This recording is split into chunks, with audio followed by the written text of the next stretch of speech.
پیارے بچوں، آج میں آپ کو سناؤں گی ایک نئی کہانی جس کا نام ہے بوڑھا آدمی اور شیر۔ ایک غریب بوڑھا لکڑہارا اپنے بڑے سے کنبے کے ساتھ جنگل کے قریب واقع ایک چھوٹی سی جھونپڑی میں رہتا تھا۔ بوڑھا جنگل میں جا کر لکڑیاں کاٹ کر لاتا تھا اور اسے ایک گٹھڑی میں باندھ کر اپنے گدھے پر لادتا اور قریبی گاؤں کے بازار میں جا کر بیچ دیتا، اور اس طرح کنبے کا گزارا ہوتا تھا۔ ایک دن جب بوڑھا اپنے کام میں مصروف تھا تو اسے ایک گرجدار دہاڑ سنائی دی۔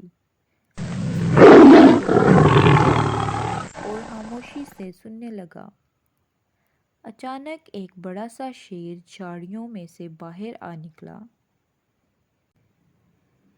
شیر نے بوڑھے سے کہا، مجھ سے مت ڈرو، میں تمہیں نقصان نہیں پہنچاؤں گا، تم بہت محنت سے کام کرتے ہو، تم بیٹھ کر تھوڑی دیر آرام کرو، تمہارا کام میں کروں گا۔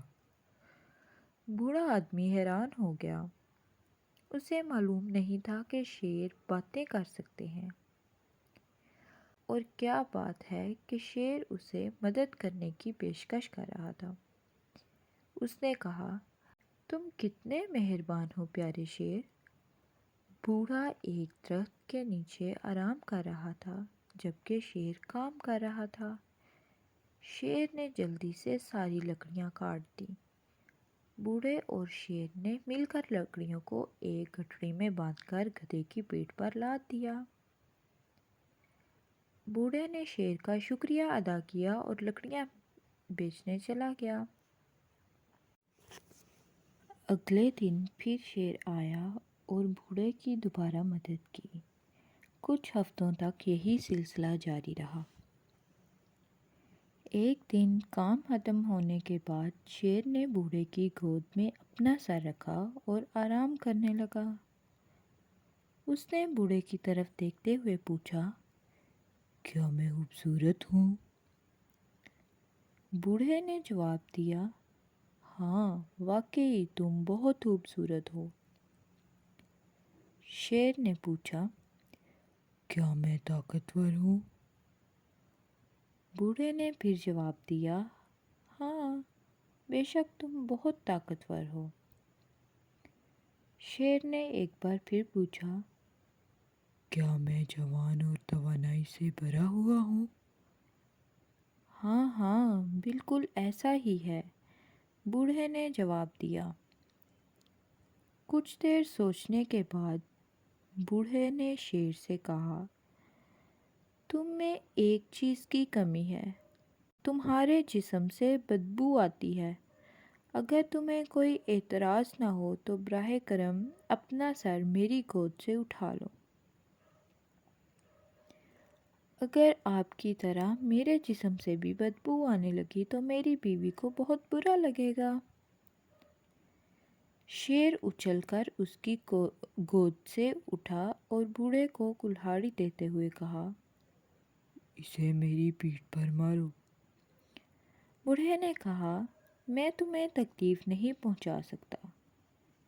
شیر نے کہا، یہ میری خواہش ہے۔ اور یہ کہنے کے ساتھ ہی وہ دہاڑنے لگا۔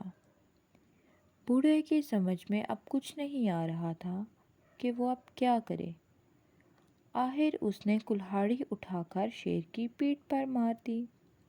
شیر کی پیٹھ پر گہرا زخم ہوا اور خون نکلنے لگا۔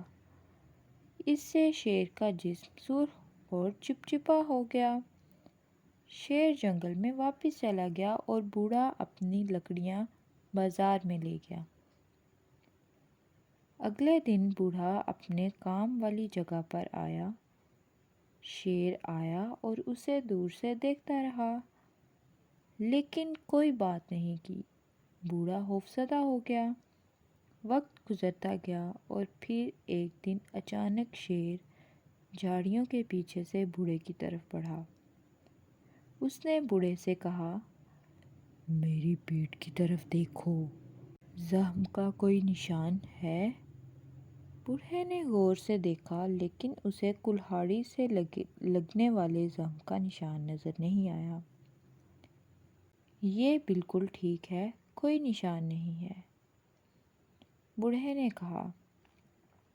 شیر نے جواب دیا، کلہاڑی کا زخم تو ٹھیک ہو گیا ہے، لیکن تمہارے سخت الفاظ کا زخم ابھی تک میرے دل میں موجود ہے، جو کبھی ٹھیک نہیں ہو سکتا۔ میں ہمیشہ یاد رکھوں گا کہ تم نے میری بدبودار جلد کے بارے میں جو کہا۔ اب تم اس جنگل کو چھوڑ دو، ورنہ میں تمہیں کھا جاؤں گا۔ اور یہ کہنے کے ساتھ ہی وہ گرجدار آواز سے دھاڑنے لگا۔ بوڑھا جنگل چھوڑ کر چلا گیا اور اس دن سے اسے تمام شیروں سے خوف محسوس ہونے لگا۔ اسی وجہ سے دوسرے لوگ بھی اب شیر سے خوف زدہ رہنے لگے تھے۔ یہ تھی ہماری آج کی کہانی۔